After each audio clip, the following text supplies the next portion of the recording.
আমি মিনহাজুল আবেদিন চৌধুরী। আমার একটা নিজস্ব ফার্ম আছে বুড়িগঙ্গা নাম, যেটার আমি সিও আবার প্রোডাক্ট ডিজাইনার। তোরপাটে এমন একটা ফাইবার যেটা কখনো নষ্ট হয় না। পানির যত স্পর্শে আসবে তত ওইটা আরো স্ট্রেন্থটা আরো বেড়ে যায়।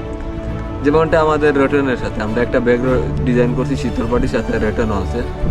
এটাকে আমরা সিলেটে বেত বলি। হয়েছে কি, এইসব অঞ্চলের মানুষদের আমি পোটেনশিয়ালিটি যেটা আমি দেখছি, এখন যারা মানে কাজ করতেছে ওদের খুব সহায়তা নেই, ইকোনমিক্যাল একটা হেল্প ওইটা থেকে ওরা বঞ্চিত হয়, যার কারণে আস্তে আস্তে এই শিল্পটা হারিয়ে যাচ্ছে।